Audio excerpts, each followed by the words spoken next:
the Light of Truth radio broadcast with Michael Boldea. All right, welcome to the program and thank you for joining us. This is the Light of Truth radio broadcast. I am your ever humble host, Michael Boldea, and it's good to have you with us once more. Now, I guess only one person caught it last week, and it was my little brother because, he always finds my faults, but I said it was October the 23rd, 2023. In fact, it was October 23rd, 2025. So I'd like to clarify that before anyone else notices. Also, the whole fly episode apparently hit a lot of people in their funny bone. Don't know why, but I will have to say that sometimes God orders ravens to feed you meat. Sometimes he sends a fly. Either way, we have to be as Job. We take the good with the bad and thank the Lord for everything. So there's that. Hopefully no flies today. Apparently it's gotten a little chillier in Wisconsin. So we're getting spiders and caterpillars trying to stay warm, making their way into the office. And now there's a caterpillar hunt, which is always fun. You know, they're fuzzy. Anyway, good to be with you. Today is October the 30th, the year of our Lord 2025. There you go. Did not make a mistake this time because it's important that we learn from our mistakes. Now, I could or should or hope I could say that I'm sitting here with a hot cup of coffee, but Gino was late, so I drank the whole coffee cup. So I have no delicious beverage to speak of other than a bottle of water made from 100% recycled plastic, whatever that means. I know you're not supposed to drink out of plastic because microplastics and everything, but I think we have bigger fish to fry. I think we have bigger concerns on the horizon other than whether we're ingesting plastic or not. I know for the health-minded, my wife being one of them, she's very opposed to drinking from plastic. I'll drink from anything that, has a spout or I can wrap my lips around and chug. So there's that. We all have different opinions. This is the beauty of being able to talk them out. Unfortunately, it seems as though the duly elected officials of this present government are not willing to have any discussion. They're using people as leverage. They're using people as pawns. And I think it's tragic, and I think it's sad, and I think it does not bode well for the hope of unification and peace that everyone was dreaming about. The thing of it is, though, the other side, I like to call them the other side, but by and large, the Democrat Party, which has morphed into the socialist/communist party, seems to think that whether they're in power or not, they should have the right of say regarding everything. And so when they're in power, they use their power like a cudgel. They do what they want when they want it without regard for legality. And when they're not in power, they use any means at their disposal, including leveraging the poor, leveraging those that don't have much by way of the material to get their way. You're going to be hearing a lot of things from both sides, but the crux of it is this. The current administration, the one that holds the Senate and the House, is unwilling to spend an extra $1 trillion on financing illegal immigrants. This is the bone of contention between the Democrats and the Republicans, and the individuals have been caught in the crosshair. Now, as we discussed last week, I'm not concerned about the foolish people that post themselves on TikTok and YouTube talking about how they're going to steal anything they want without any thought for repercussions. I'm not even talking about, I saw a lady saying, hey, if you don't give us our food stamps, we're just going to start eating white people. And personally, I think I'm safe because I'm all, fat and gristle. So if they're going to start eating white people, it's likely going to be those that go to the gym and have a little muscle mass. So, any 24-hour fitness will be like a buffet. Me, I think I'm safe. But yes, I actually did see the video. I watched it twice just to make sure. And not to say the lady in question was racist, but she did say that, what goes good on crackers? Cheese. So we're the crackers. I guess she's going to find some cheese somewhere and have herself a lovely Thanksgiving feast. All jokes aside, the ones I'm concerned about are the people that will use the situation to mask their own nefarious deeds. There was a movie that was talked about some years ago called The Purge. And every year for one day, people could go out and take their vengeance upon their neighbors or people who allowed their dogs to poop on their lawn or whatever. And it was one of these, post-apocalyptic movies. Didn't see it. Can't say that I enjoyed it because I would have had to see it in order to enjoy it. I'm not one of those people that, because I've seen these posts. The only reason I mention it is because I've seen this post. I went to a Taylor Swift concert just to see how demonic it was. Really? Really? How far are we willing to extrapolate that? Because you know what good is, you know what evil is, you know what light is, you know what darkness is. You don't have to experience the darkness to know that it's dark. You can kind of gauge it without giving Taylor Swift $800 or $1,000 or however much a ticket costs. Don't know. Haven't been to any concerts ever that I could remember. There was one thing in Milwaukee at the Pabst Theater that my wife got free tickets for, and she dragged me to. I think it was, what was it? The two cellos? It was like two either Russian or Ukrainian kids that just went monster on the cello. It was kind of fun, not going to lie. But getting out of there and trying to find your car in the parking lot, then waiting for all the people to make their way to the exit, it wasn't worth it for me. I could just YouTube them and watch them go hog on the cello. I did show my eldest, Victoria, those two young men playing the cello because she's been playing the cello now for about a year. And I said, if you keep at it, if you keep practicing, if you keep bettering yourself, eventually you will have this kind of skill. And she was very enthused because they really do go ham on those cellos. I don't mean to offend my Jewish listeners. Going ham is just a saying. Anyway,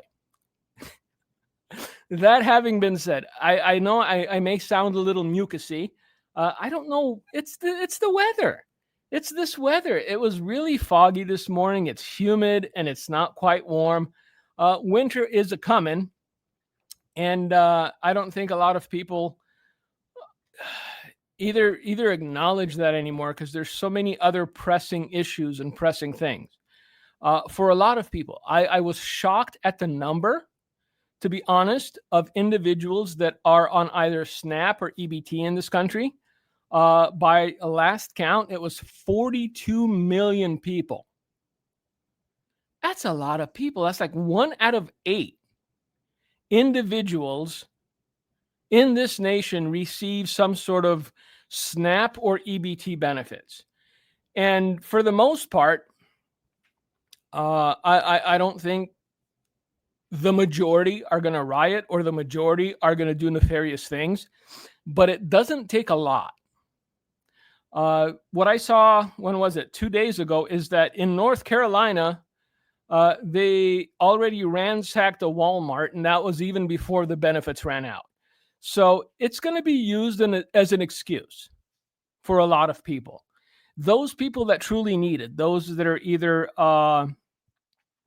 incapacitated or are stuck at home, they're not going to be the ones looting and rioting and stealing things. They're going to be waiting and hoping and praying that this thing gets resolved.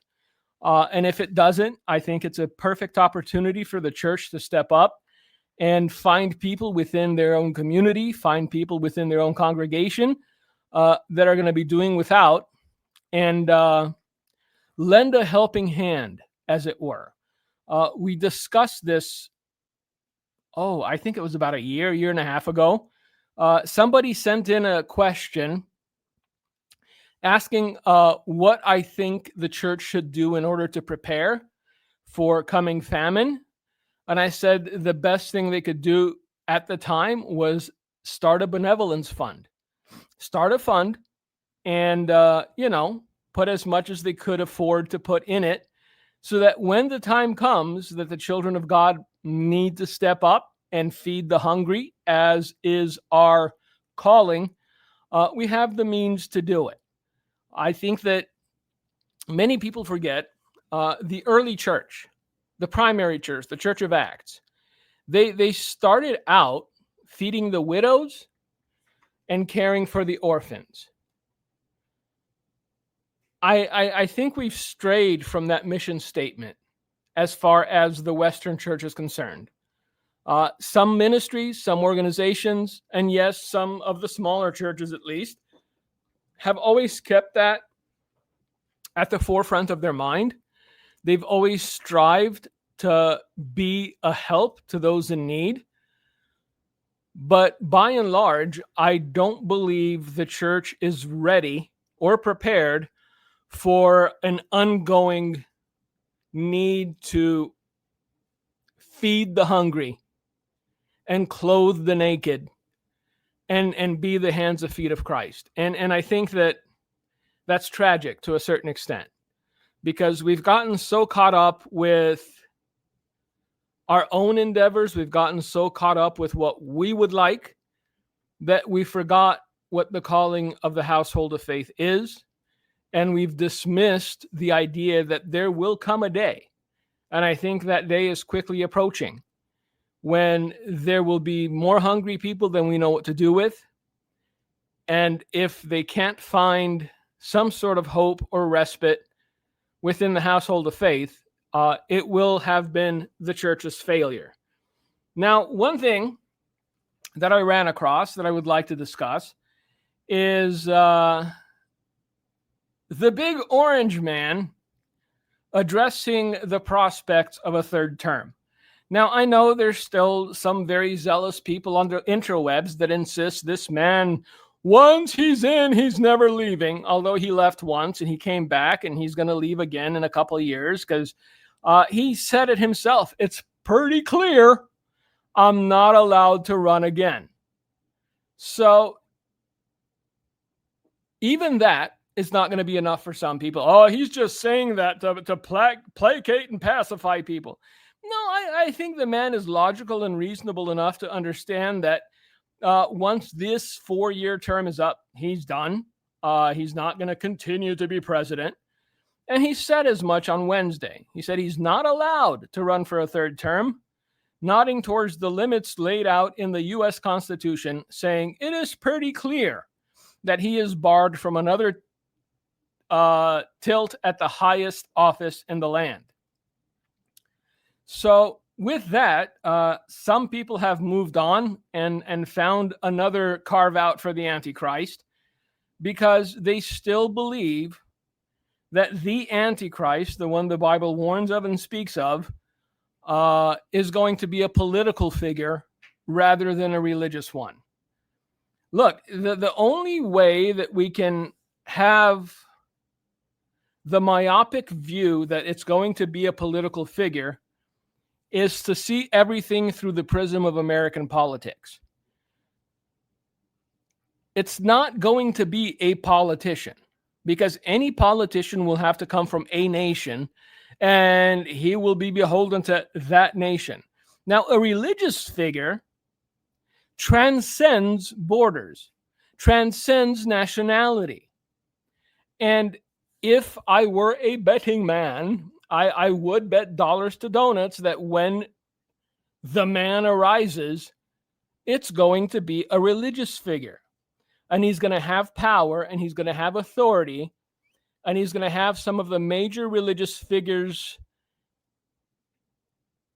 globally, those that run, I don't know, the Catholic Church and that run, the other religions, come alongside him and buoy him and pretty much co-sign that he is the only way to save our race, to save humanity. So it'll play out. It always does. I think some of the things that we've been discussing for the past 10, 20, 30 years, and I know that that's a long-term thing to a lot of people. Everyone's very interested in a 5-year plan. Where do you see yourself in 5 years? Wherever God will have me. It's a simple answer. But the time frame of all these things coming together and being put in place was a lot longer than 5 years. Once they're put in place, however, I do believe that the timeline will shrink. I think things will begin to happen very quickly, one after the other. The concerning thing is that many nations, ours as yet, not so, but many nations that we consider first-tier nations are beginning to adopt things like the national ID, which will lead to an international ID at some point, a digital ID, and from there, it's an easy springboard to digital currency. And once that begins to be implemented, there will be one individual that will see the situation for what it is and put forth a very simple question. Why is it that we have to have so many currencies? Why is it that we have to have so many sovereign nations having their own monies? Why can't we just have one global currency, one global digital currency, one ring to rule them all, for those of you that like the Lord of the Rings lore? And from there, it's only a matter of implementation. And this is the thing that we have to be wary of and look out for. And whether we want to admit it or not, we don't have any way of influencing it. We could rail against it day and night. I don't think we're going to stop it. We can hope to slow it down, maybe, but even that is a Hail Mary, as the kids like to say. So I think the next week or 2 weeks, right now, they're still playing chicken, and they've only got, 2 days left. And there have been states throughout these United States that have already warned that there will be no SNAP or EBT benefits incoming, that the cards will not get filled. And like I said, I'm going to repeat myself because you're going to see this playing out, and it's important for somebody to have said it. It's not going to be the little old ladies putting a ham in their purse. That's my primary concern. Stores have security. They need to deal with it. What my concern is that there are true predators among us who will use this as an opportunity to take off the mask and do unspeakable things.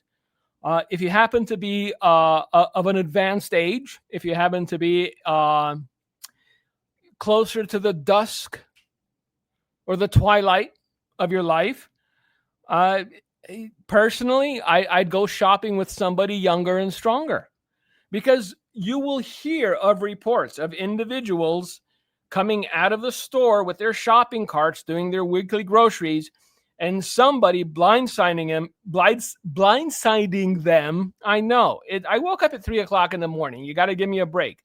I drank my coffee too early. Gino's fault. So all in all, I think I'm pretty eloquent, given that I'm not ingesting caffeine currently.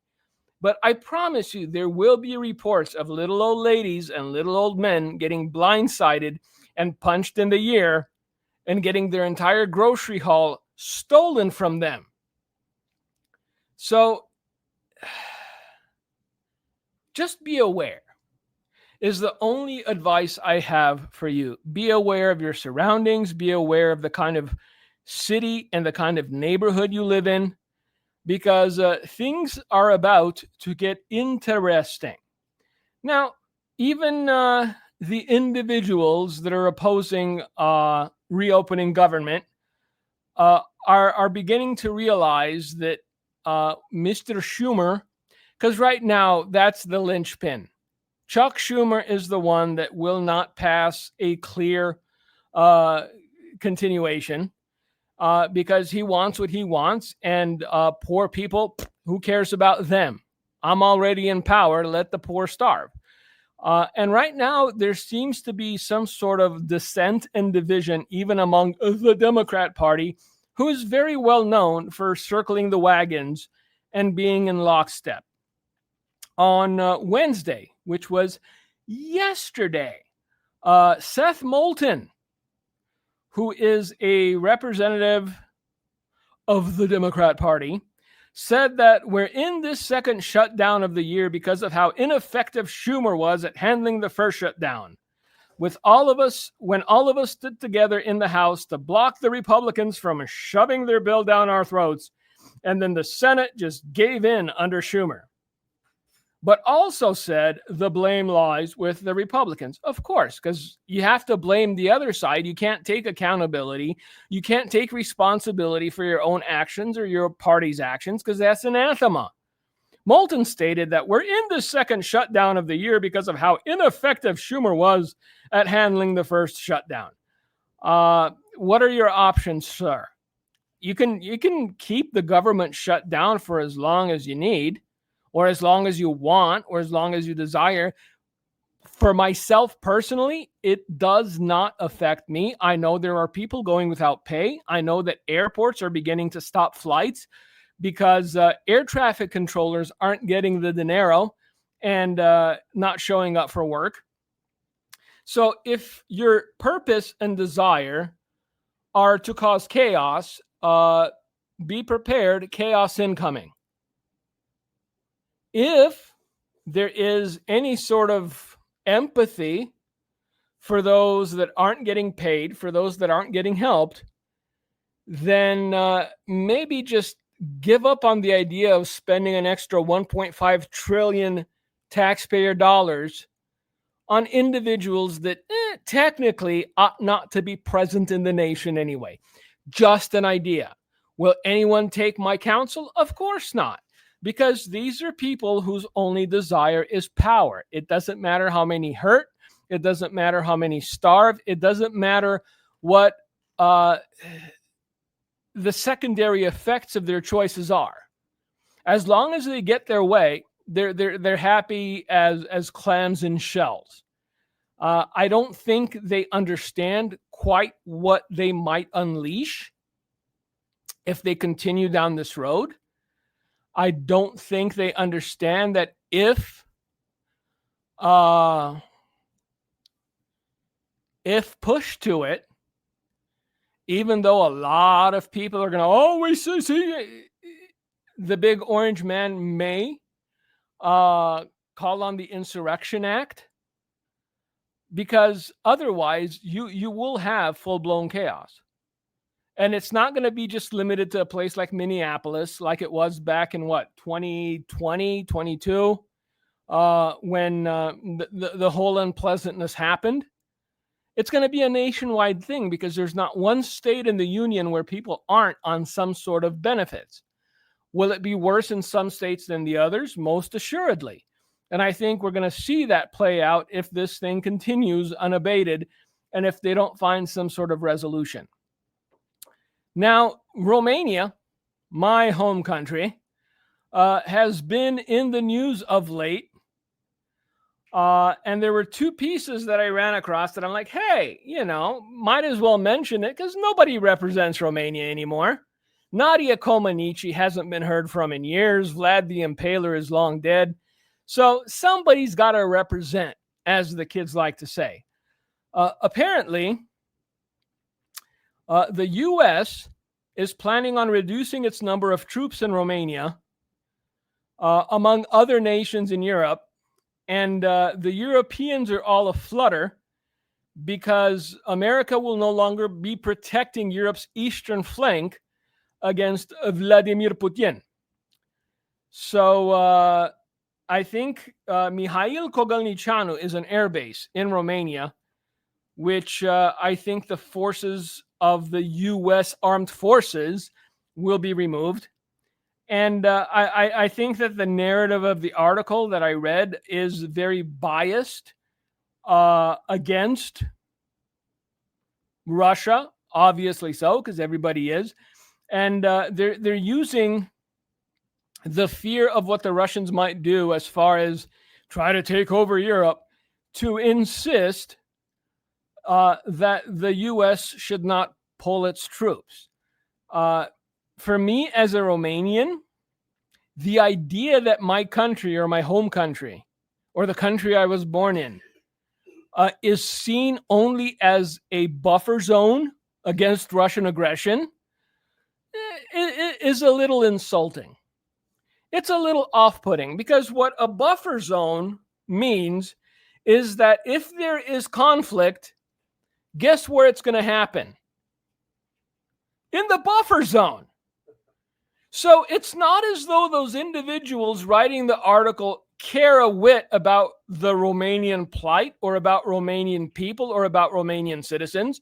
They see an entire nation as nothing more than a buffer zone against Russian aggression. Well, you know, before they come into Hungary and Poland and make their way to, I don't know, Austria and France, they have to get through Romania first. Yeah. But it's kind of problematic for the Romanian people, don't you think?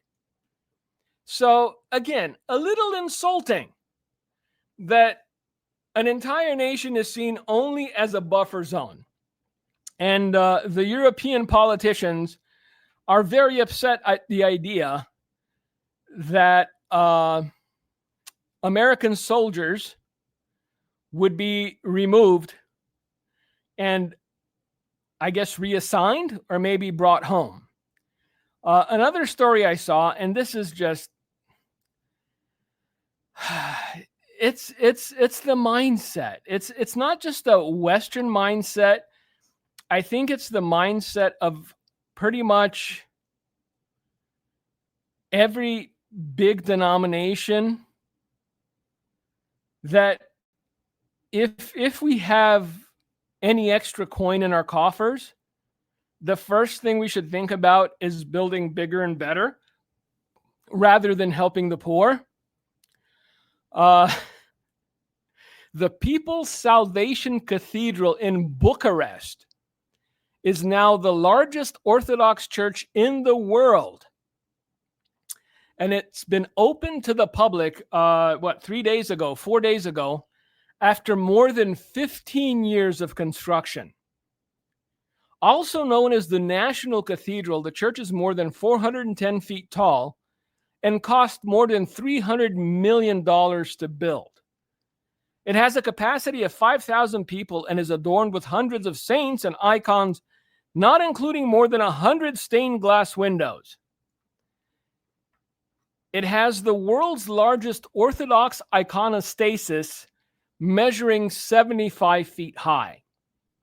And the reason I mention this article is because the average people, even the average Orthodox people, see what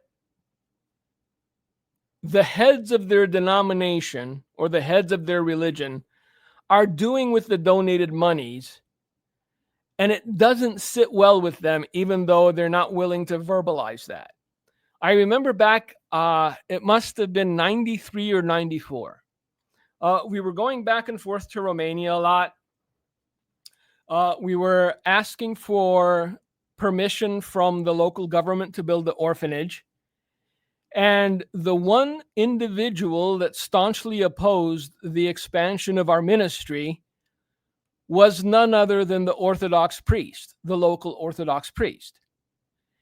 And his own people, those that attended his mass, would come to us and say, I don't understand why he's opposing you, because all you're trying to do is good. You're just trying to help orphans. You're just trying to feed hungry people. And all the while we were battling the system and battling the local Orthodox priest, he built himself a giant marble-covered home pretty much in the middle of town. And the people saw the discrepancy between what we were trying to do and what their own church leaders were doing. And the people started becoming vocal about us being approved to build the orphanage and us being allowed to do the work that we've been called to do without being harassed. And they applied so much pressure on the local constabulary, and they applied so much pressure on the mayor, that they gave us the green light to build the orphanage, continue the work, start distributing food, and do all the other things that we've been doing for the last, 30, 40 years. So the people are not blind to what the higher ups are doing, whether in a church, a denomination, local government, state government, or federal government. So while individuals get on television and pontificate about how we can't give in, we can't relent, we have to keep this shutdown going, the average citizen, at least the ones that are rational and that are not threatening to eat white people if they don't get their food stamps, are seeing the discrepancy. They're seeing what the elected officials are doing. Not what they're saying, but what they're doing. And I think it leaves a very bad taste in their mouth, and it makes them very bitter. And it's one of the ways that you can really undermine people's faith in the electoral process, people's faith in elections, or in their elected officials. This is why I've always said, don't put your trust in any man. Don't put your trust in any political party. The one individual that your trust must be anchored and tethered to is Christ Jesus. Everything else is noise. Everything else is irrelevant. People come, people go, people change. But Jesus never does. And so if you put your hope in him, and if you put your trust in him, it remains steadfast. It remains solid. Jesus doesn't change. I know that some people in some denominations insist, Jesus is changing all the time because he sees how progressive we've become and he's decided he's going to become progressive too. No, he remains the same. Yesterday, today, and forever. And so if you're going to put your trust in anyone, I pray and hope that you put your trust in him. Because everything that can be shaken will be shaken. It's something the Bible warns of. It's something the Bible speaks of. It's something we really don't want to acknowledge because of the implications. But I would rather that we acknowledge the reality of the days ahead and prepare ourselves spiritually to endure them, rather than ignore and say, well, it's never going to happen here. How many things have people said, never going to happen here, that we've seen happening with our own eyes? At some point, you have to acknowledge that most people don't know what they're talking about. At some point, you have to acknowledge that the things they declare as fact are nothing more than hopeful, verbalizations. Well, we're a nation united, man. We'd never be at each other's throats. We'd never fight each other over toilet paper. We already did. I still don't understand the whole toilet paper fiasco of the 2022s. If you don't have any food, why do you need toilet paper? Wouldn't you be going out and buying yourself, I don't know, some Fruit Loops, some chicken breast, rather than trying to get toilet paper from little old ladies and punching them in the face? Now imagine that coupled with scarcity and the inability of people to pay for goods and services. I think that if this continues, if there's no stopgap, if something doesn't happen between now and what, Monday or Tuesday, it's going to be exponentially worse than it was back in the toilet paper craze of 2020, 21. Because we're talking about food. We're talking about existence. We're not talking about something as irrelevant, I guess is the best way to put it, as toilet paper. And you couple that with all the individuals, they're just waiting for something to pop off so they could take advantage of the situation. And it wouldn't take much.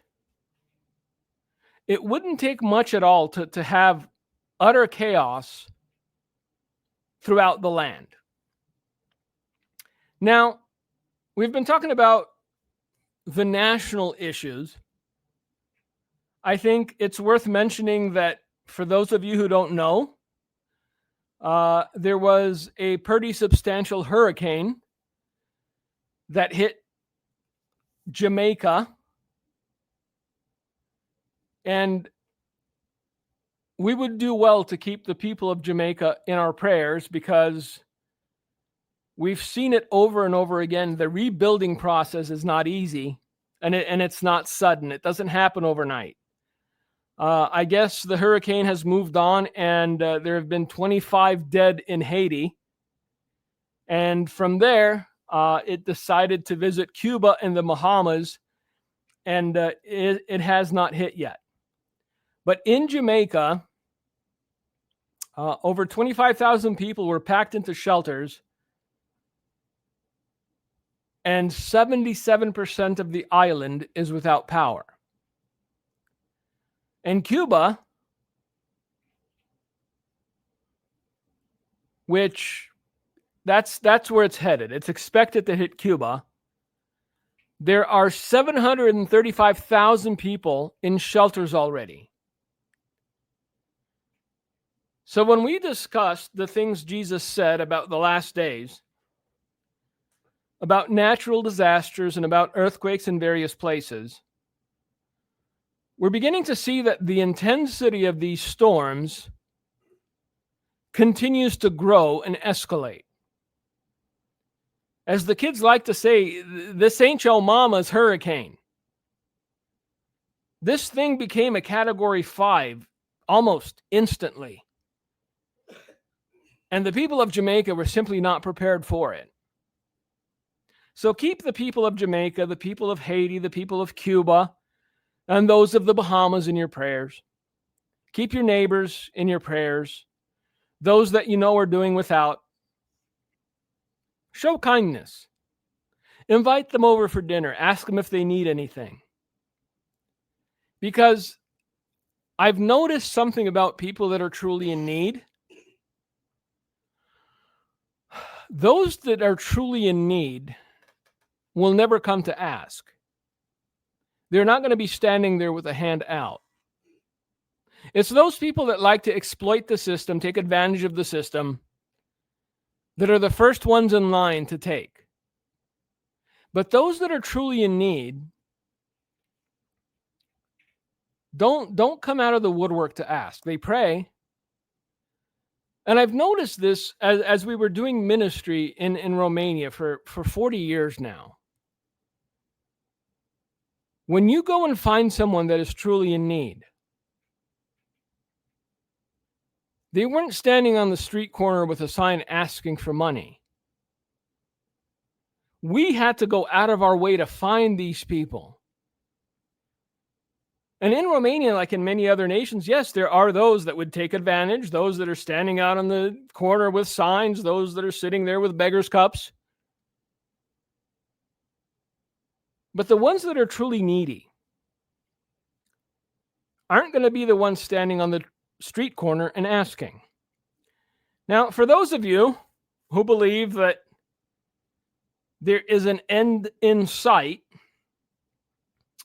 for the Ukraine-Russia debacle, because that's what it has become. This thing has been dragging on for, almost 3 years now? Volodymyr Zelensky tells his allies to be prepared to keep funding Ukraine for 2 or 3 more years. Now, in light of the reality that most of the quote-unquote allies of Ukraine, and yes, I just did the air quotes, are having internal problems of their own. Right now, England is very close to a full-blown civil war, if not civil unrest, because of what's been happening in that country. France isn't doing much better. Germany isn't doing much better. Austria isn't doing much better. And along comes Mr. Zelensky and he goes, you better pony up for at least 2 or 3 more years. I don't know how well that's going to go over with the average citizen of Western Europe. And I know that those in leadership, those in power, really don't care what the average citizen thinks. But if enough voices rise up, eventually they're not going to be able to ignore them. And it's all well and good until their own power becomes, sketchy. Until they realize that they're about to lose their own power in their own nation. After that, the tune changes very quickly. But Ukraine's president, Volodymyr Zelensky, said he has emphasized to the leaders of the countries which pay for the weapons for his army that they must provide financial aid for another 2 or 3 years. In 2 or 3 years, there's not going to be one Ukrainian soldier left. I'm sorry to break the news. I know everyone was hoping for a miracle movie ending where that one guy with the Ukrainian uniform was going to go take on the whole Russian battalion. It isn't happening. This is reality. This isn't a movie. This isn't a story. It's not a novel or a book. This is reality. The Ukrainians are bleeding soldiers.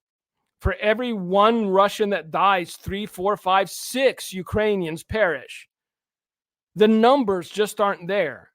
So in 2 or 3 years, apparently it's going to be Volodymyr Zelensky on the front lines, bare-chested with a bazooka, or at least that's the AI image that they're going to generate, because he's probably going to be on some beachfront property, sipping a cocktail, enjoying the day.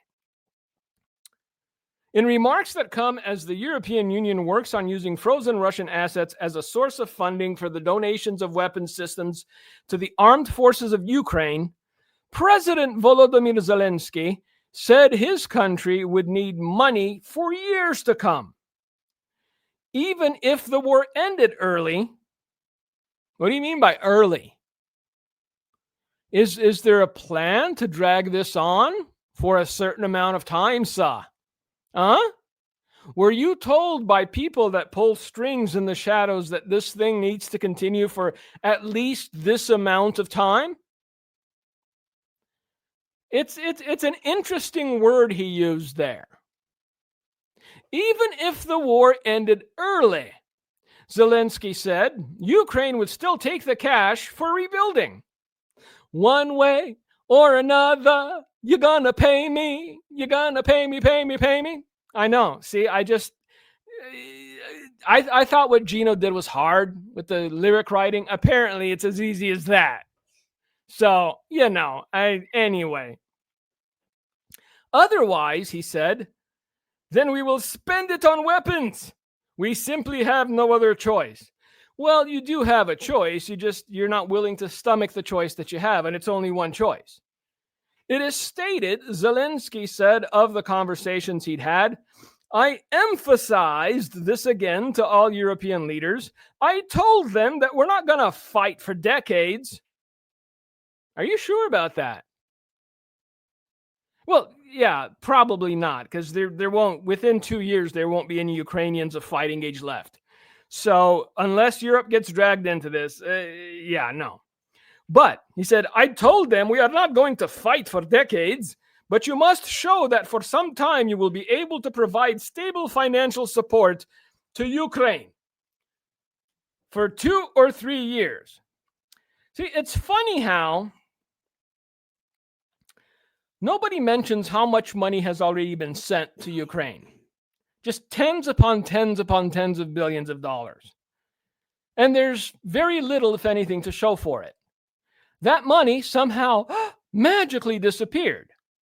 Now, anyone that, I don't know, posits the theory that a good chunk of that money was rerouted into electoral coffers of American politicians, not going to name any names, but anyone that posits that theory is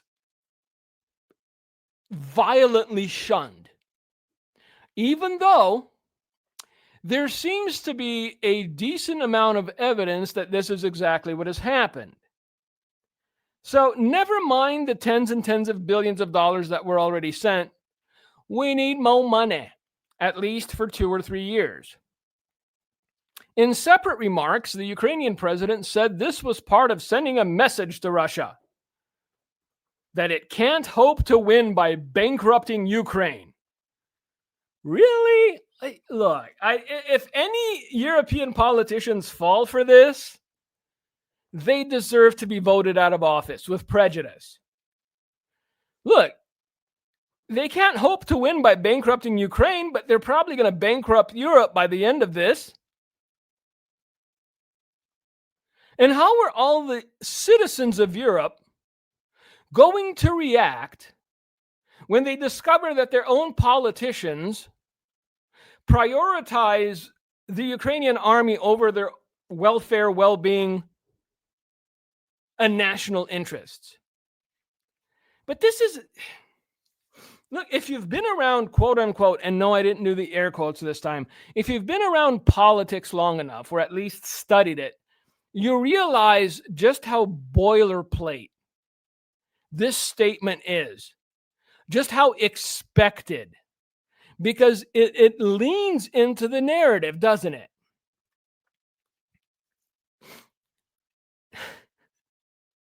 It's unbelievable. This was part of sending a message to Russia that it can't hope to win by bankrupting Ukraine. No, it can't hope to win by bankrupting you, but if you got no soldiers left, that's pretty much a win. If you keep sending cannon fodder and the cannon fodder comes back in body bags, eventually, sir, you're going to run out of cannon fodder. Because its European partners will keep underwriting it, he said. It is very important to send a clear signal. Look, we will finance them. Now, by the end of this, who's the them? There's not going to be any Ukrainians left. Who exactly are we financing? You? And your inner circle, your echelon? I think you've gotten enough. I mean, when is enough enough? I understand you're an actor with big dreams. You found a way of milking an entire world for money. You've squirreled away enough for 10 lifetimes, but when is enough enough, sir? $1 billion, $5 billion, $10 billion? You're not going to be able to spend it all. But do you understand that the wording of this shows how little empathy this man has for the Ukrainian people and their plight. Because there are Ukrainians that are hurting, that are starving, that have been displaced. There are Ukrainians that are dying every single day. And think of the big orange man what you will. Call him Hitler or the Antichrist or both combined. But his declaration on this entire mess was this: I just want people to stop dying. Tell me what's wrong in that. This man goes, well, you just keep sending us money because, we want to stick it to the Russians. The Russians aren't going to quit. They're currently testing new missiles that even the U.S., with all of its advanced technology, goes, boy, that's kind of cool. I know. You're thinking to yourself, how could it be? I thought they were riding horses and fighting with stone axes. Because this is the narrative that has been fed to the entire West. The Russians are just vodka-soaked barbarians is what they are. They could barely work is it a blueberry? Yeah, it was the blueberry, wasn't it? Blackberry. Or the blackberry. One of the berries. Who cares? It's no longer viable. You can barely work the blackberry, never mind build anything that, threatens mass extinction. Well, apparently they did. And even certain U.S. armed forces higher-ups go, this is a pretty impressive weapon. So, I mean, if Europe wants to keep shoveling money into this, they're welcome to do it. I don't believe it's going to change the final outcome, except that they'll have less money. But the idea that we should keep financing and funneling and fighting, also we could stick it to Russia rather than just stop the killing. Come to some sort of agreement. And it's fascinating to me that anytime Volodymyr Zelensky or Putin talks to the big orange man, it seems as though they're close to some sort of understanding that this has to stop. Then they leave and they have meetings with European leaders. And all of a sudden, boy, the testosterone is back. We're going to fight and fight and fight. Just give us money so we can fight. Who's fighting? You're out of soldiers. And I think that they flew this trial balloon, at least the French did, where they go, yeah, we're probably going to send some boots on the ground. And the backlash by the average French citizen was such that there's no longer talk of sending boots on the ground in Ukraine by the French to fight the Russians. So the average citizen doesn't have the appetite for a world war. It doesn't matter what country they're from, except for maybe, I don't know, Lindsey Graham, who's got no children, no grandchildren. His mom is 98. And, other than the pedicures and manicures he gets, there isn't much going on in his life. But anyone that has children or grandchildren or family that wants to see them continue living normal lives to a certain extent really don't want to see this escalate anymore. But somehow, get together with some European leaders for a couple hours, and you're ready to fight for at least 2 more years.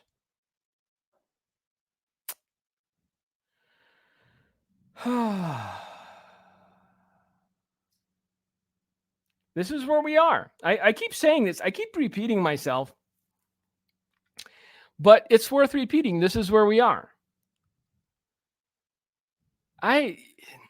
Look, there's big problems and there's little problems. I mean, the first couple of days of this week, I spent scrambling for a new refrigerator because ours finally decided to go the way of all things. It had been doing the death rattle.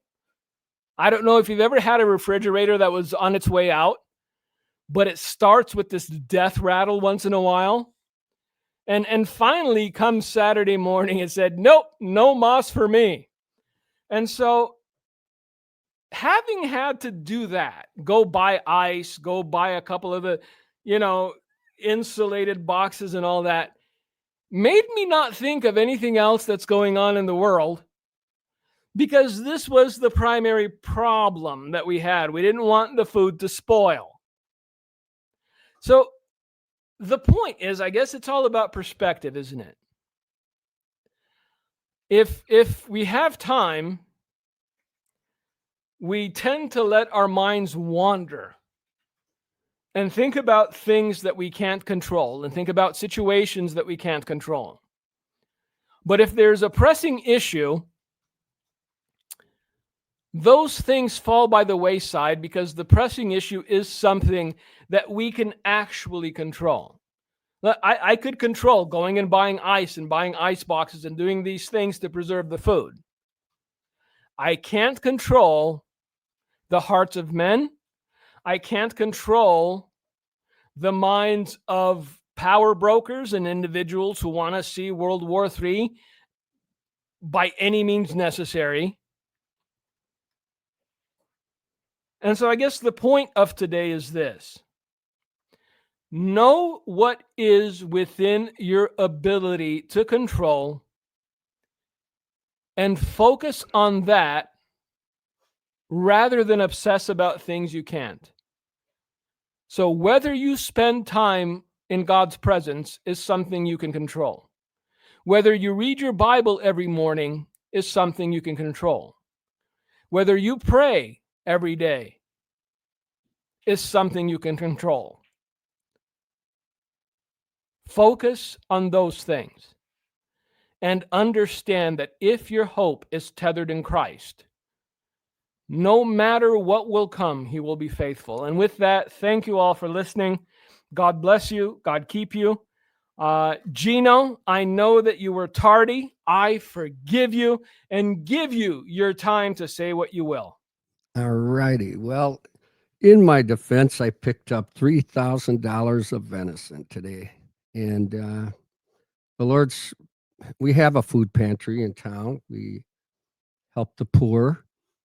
And like Mike said, that's what we should be doing. I totally agree. Help your neighbor. Let's rely on Jesus and his people, not the government. And I couldn't concur more with Matthew 25:40. As you've done it to the least of these, you've done it to the Lord. So what can you do? A lot of things. I mean, 40 million people with no benefits. It's going to affect every town and city in America. So when people need help, be available and, store away a little. And also, like Mike said, have some savings. But yeah, we're headed for some rough water.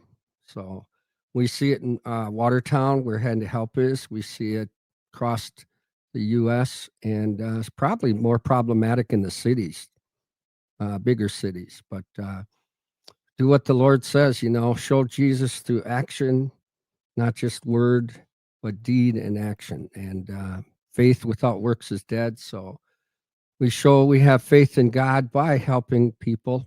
People are our ministry. And so thank you for listening to the Light of Truth radio broadcast. Thank you for listening to today's broadcast, The Light of Truth with Michael Boldea. If you would like to order a copy of today's broadcast, please visit our website at handofhelp.com. If you have questions about our ministry, you can email us at handofhelpoffice@aol.com or simply call us at 920-206-9910. God bless you. They are all leaving and turning upside down.